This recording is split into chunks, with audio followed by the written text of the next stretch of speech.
আব্বার নাম কয় না, নবীও বুড়ায় কয় না, আম্মা জান এবার কয় না, মুখ খুইলে বইলেই ফেলাম, বইলেই ফেলাইছে। আমার আপনি যে ওমরের নাম কইলেন, আমার আব্বার কি খবর? নবীকে আবু বকর বলে। হ্যাঁ, আবু বকর তো স্পেশাল, আবু বকর স্পেশাল। বছরে 12 মাসের 4 মাস দামি, রজব, জিলকাদা, যুলহিজ্জা, মুহররম, রমজান কই, রবিউল আউয়াল কই, এটা তো স্পেশাল। শাহরু রমাদানাল্লাযী উনজিলা ফীহিল কুরআন হুদাল লিন-নাস ওয়া বায়িনাতিন মিনাল হুদা ওয়াল ফুরকান। রবিউল আউয়াল বারবার আলোচনা আসে কেন? সবাই নবীর জন্ম মোবারকের আলোচনা করে, কিন্তু শুধু জন্মটাই রবিউল আউয়ালের মধ্যে সীমাবদ্ধ না। রবিউল আউয়াল এমন একটা মাস, আমরা অনেক নিয়ামত পেয়েছি রবিউল আউয়ালে। ভালো করে মনে রাখবেন, এই রবিউল আউয়ালে রাসূলের আগমনকে কেন্দ্র করে আলোচনার ব্যানার গুলোতে আমরা অনেক শব্দ দেখি। যেমন এই চট্টগ্রাম, কুমিল্লা, বাংলাদেশ সহ বিভিন্ন ব্যানার দেখলাম, লেখা আছে মিলাদুন নবী, আবার তার সামনে আছে ঈদ, আবার একটু বড় করে উপরে লেখা আছে সকল ঈদের বড় ঈদ, ঈদে মিলাদুন নবী। মিলাদুন নবী এই কথার বিরোধিতা কোনো আলেম করে না, করতে পারে না, কিন্তু ঈদ শব্দ নিয়ে কি লোকাল করতে পারে অনেকে, সেটা ভিন্ন কথা। তবে ভালো করে মনে রাখবেন, কুমিল্লা টাউন হলে 13 সেপ্টেম্বরের ব্যানারে লেখা মিলাদুন নবী। কথা বল না কেন? কি লেখা? সিরাতুন নবী। ভালো করে মনে রাখবেন, আমি পেশের কথা কম বলি, সহজে বুঝার জন্য বলতেছি। বাংলাদেশের রাসূলের শানের কয়েকটা শব্দ বা বাক্য দেখি। 1 নম্বরে মিলাদুন নবী, দ্বিতীয় সিরাতুন নবী, আর একটা বাক্য দেখি দাওয়াতুন নবী, আর একটা বাক্য দেখি ওয়াফাতুন নবী। ভালো করে মনে রাখবেন, মিলাদুন নবী, সিরাতুন নবী, দাওয়াতুন নবী, ওয়াফাতুন নবী, এই 4টা বাক্য একমাত্র, শুধুমাত্র, কেবলমাত্র রাহমাতুল লিল আলামিনের শানের বাক্য। আর কারো বেলায় এই 4টা বাক্য ব্যবহার হয় না। মুসা নবীর বেলায় হয় না, ঈসা নবীর বেলায় হয় না, ইব্রাহিম নবীর বেলায় ব্যবহার হয় না। এই 4টা বাক্য আমার রাসূলের শানের বাক্য। এই 4টা বাক্যকে, রাসূলকে যেইভাবে মহব্বত করো, এই 4টা বাক্যকে ওইভাবে মহব্বতের নজরে দেখবে। যদি কেউ এই 4টা বাক্য বাঁকা নজরে তাকায়, ওর ঈমান বাঁকা হয়ে যাবে, আখিরাত ও দুনিয়া বাঁকা হয়ে যাবে। বুঝেন নাই? 4টা মিলাদুন নবী ও রাসূলের শানের শব্দ বাক্য, সিরাতুন নবী ও রাসূলের শানের বাক্য, দাওয়াতুন নবী ও রাসূলের শানের বাক্য, ওয়াফাতুন নবী ও রাসূলের শানের বাক্য। অর্থ কি? মিলাদুন নবী অর্থ আমাদের সুপরিচিত নবী, শ্রেষ্ঠ নবীর জন্ম মোবারক। সিরাতুন নবী অর্থ আমাদের সুপরিচিত নবী, শ্রেষ্ঠ নবীর জীবন আদর্শ। ওয়াফাতুন নবী অর্থ আমাদের সুপরিচিত নবী, শ্রেষ্ঠ নবীর ইন্তেকাল। দাওয়াতুন নবী অর্থ আমাদের শ্রেষ্ঠ নবী, তার জীবনের দাওয়াত তাবলীগের একটা অংশকে বলে আমাদের সুপরিচিত নবী। পৃথিবীতে সুপরিচিত নবী একজন। কয়জন? কেমন পরিচিত? গর্তের পিপীলিকা রাসূলকে চিনে, উড়ন্ত পাখি রাসূল চিনে। এক ইহুদি মহিলা দুধের বাচ্চা নিয়ে রওয়ানা, মুহাম্মদের প্রশ্ন করে আটকায় দিবে।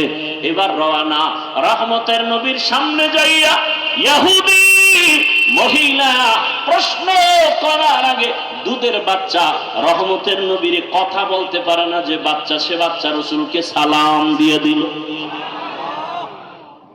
ইমামুল আউয়ালিনাল আখিরিন বাহরে সাদকা রাহমাতাল লিল আলামিন সাইয়্যিদুল কাউনাইন খাতমুল মুরসালিন আখির আমদ বুদ ফখরুল আউয়ালিন। নবী গাছের কাছেও পরিচিত, মাছের কাছেও পরিচিত, সূর্যের চন্দ্রের কাছেও নবী পরিচিত, রহমতের নবী গর্তের প্রাণীর কাছে পরিচিত। সাপ দীর্ঘ বছর পাহাড়ের গুহায় অপেক্ষা করে রসুলের মুবারক চেহারাটা এক নজর দেখবে। আবু বকর বাধা দিছে, পা দিয়া। সাপ মনে করে বাধা দেয় নাই, রসুলের নিরাপত্তার স্বার্থে বাধা দিছে। সাপ আশ্চর্য হয়ে গেল, রহমতের নবীর দর্শন বুঝি হবে না, একটু আঘাত করেছে। তাহলে সাপ আমার রসুলকে চিনে, কপাল খারাপ আঙ্গ বাংলাদেশি, রসুলকে চিনি না। যদি চিনতাম তাহলে দাড়ির মধ্যে অস্ত্র লাগাতে পারত না। রসুলকে যদি চিনতিরে মুমিন, তাহলে নবীর মোহাব্বতে কেন বারবার তোমার পায়ে ধরে ধরে টুপির বয়ান করতে হবে? আমিও রসুলের আশিক মুসলমান, তুমিও মুসলমান। তোমার আল্লাহ আমার আল্লাহ দুই না এক? মুসলমান বেয়াদবি ক্ষমা চাই, হয়তো বলার ভাষার শব্দগুলো চয়নটা একটু কেমন জানো, বেয়াদবি ক্ষমা চাই। রসুলের উম্মত হিসাবে আপনার নবী আমার নবী এক না আলাদা? আল্লাহ, আমাদের কোরআন বলেন, সত্য কথা বলেন, আমাদের হাদিস। আমরা দুনিয়াতে আছি সিস্টেম, আপনাদের কালেমা আমার কালেমা দুই, আপনাদের ধর্ম আমার ধর্ম দুই, আপনাদের কাবা আমার কাবা দুই, সব এক। দুনিয়া থেকে বিদায় বেলা কাফনের সংখ্যা হবে আলাদা না সব এক? আপনাদেরও তিনটা কাফন হবে, আমাকেও তিনটা কাফন হবে। টাকাওয়ালা মরে গেলে তাকে সম্মানে একটা কাফন কেউ বাড়াবে না। রিক্সা ড্রাইভার গরিব যদি মরে যায়, তার অসম্মানে বা গরিব হওয়ার কারণে একটা কাফন কেউ কমাইয়াও দিবে না। রিক্সা ড্রাইভারের যেমন তিনটা কাফন, ধনী লোকেরও তিনটা কাফন হবে, কালার হবে আলাদা। গরিবের কাফনের কালার একরকম, ধনীদের কাফনের কালার আর একরকম। ভালো করে বুঝে, কে ধনী কে গরিব, কে আলেম কে মূর্খ, কে ইমাম কে মুক্তাদি, কে পীর কে মুরিদ। যতই আজকে বক্তা বক্তা ভাব দেখাই না কেন, কাফনের ভেতরে ঢুকার পর সব বাহাদুরি বন্ধ হয়ে যাবে। কোটি টাকার মালিক দেখো, অভাব হয় না দূর, গরিবে ঘুমায় আরাম করে মনটা বাহাদুর। ফেরাউনের লাশটা দেখো মিছর জাদু ঘরে, খায় না মাটি পোকা মাছি সবাই ঘৃণা করে। হৃদয়ে থাকিবে যার নম্রতা সাদা, রহমত আসিবে সেথা প্রভুর ওয়াদা। বড় বাড়াই থাকলে দিলে রহমত আসবে না, নিজেকে নিজে ছোট মনে করিও সাদা। উঁচু জমিন থেকে পানি নিচু জমিনে যায়, তেমনি খোদার রহমত আসে নম্রতার হৃদয়। ভোগ বিলাসের বাড়ি গাড়ি পরে রবে সব, থাকতে সময় স্মরণ করো আল্লাহ আমার রব। আমাদের রবকে আরো জোরে বলেন। তাহলে আমাদের কাফনের কালারও কি এক? কবরের সাইজ একটু আলাদা হবে, কবরের সাইজও সবার এক। কবরে মাটি দেওয়ার পরে প্রশ্ন করার জন্য দুই ফেরেশতা আসবে। আমার প্রশ্ন আলাদা, আপনারটা আর একটা প্রশ্ন। কে ধনী কে গরিব, কে পীর কে মুরিদ, কে টাকাওয়ালা কে গরিব, সবার বেলায় তিনটা প্রশ্ন। রবের পরিচয় দাও, ধর্মের পরিচয় দাও, রাহমাতুল লিল আলামিনের পরিচয় দাও। তুমি যত টাকার মালিক হও, তোমাকেও যেই প্রশ্ন, আমাকেও সেই প্রশ্ন। এই প্রশ্নের নবী বলেন, যারা জবাব দিতে পারবে তার কবর হবে রওজাতুম মির রিয়াজিল জান্নাহ, আর যারা জবাব দিতে পারবে না তাদের কবর হবে হুফরাতুম মিন হুফারিন নার। যারা তিন প্রশ্নের জবাব দিবে তাদের কবর হবে জান্নাতের বাগান, আল্লাহর রাসূল বলেন গায়বী একটা আওয়াজ আসবে রব্বে কারীমের তরফ থেকে। রব বলবেন ফেরেশতা আমার বান্দাকে কষ্ট দিস না, জান্নাতের বিছানা কবরে বিছায়া দাও, আমার বান্দার কবরকে প্রশস্ত করে দাও, জান্নাতের সাথে দরজা করে দাও। আমার ভালোবাসার বান্দা দুনিয়াতে গরমকে উপেক্ষা করে নামাজে দাঁড়ায় গেছে, আল্লাহর মহব্বতে বান্দা নামাজ ছাড়ে নাই, তেলাওয়াত ভুলে নাই। আমি আল্লাহ বান্দাকে ভুলতে পারি না। ফাযকুরুনি আযকুরুকুম। আল্লাহর ওয়াদার হয়ে যাবে, কবর হবে জান্নাতের বাগান। কিন্তু যারা গুনাহ নিয়ে কবরে যাবে, আল্লাহর ফেরেশতা যখন প্রশ্ন করবে রবের পরিচয় দাও, গুনাহগার বেনামাজি তখন আফসোস করবে, হা হা লা আদরি, আমি কিছুই জানি না, কিছুই জানি না। ফেরেশতা বলবে ধর্মের পরিচয় দাও, ও তো দুনিয়াতে ইসলাম নিয়ে কোনো চিন্তাও করে নাই, বলবে হা হা লা আদরি, আফসোস আমি কিছুই জানি না।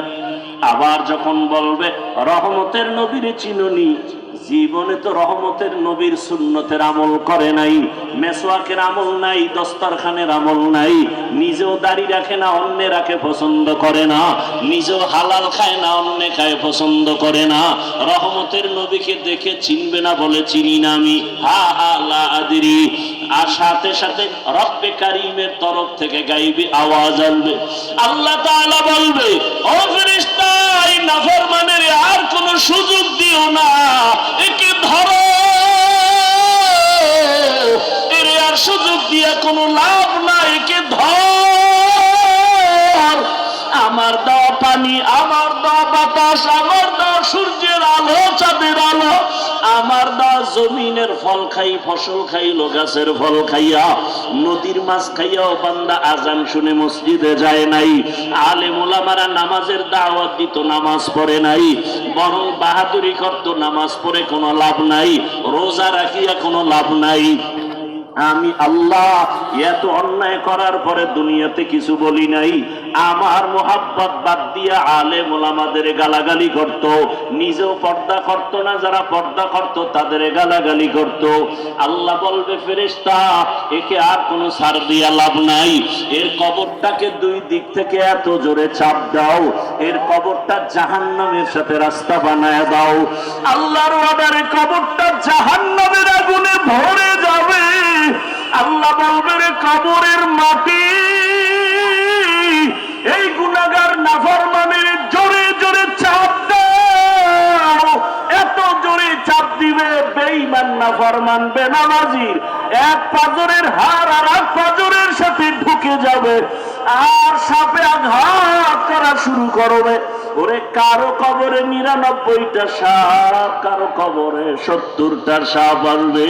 ও আমার কলিজার যুবক বাবারা, ও বৃদ্ধ বাবাজিরা, ও পর্দার আড়ালের মা বোনেরা, একটু আগে আপনারা নিজেরাই স্বীকার করলেন আপনার আল্লাহ আমার আল্লাহ এক, নবী এক, কোরআন এক, কাবা এক, ধর্ম এক, কালেমা এক, কাফনের কালারও এক, কবর এক, প্রশ্ন এক। তারপরও কেন আপনাকে টুপির বয়ান করতে হবে?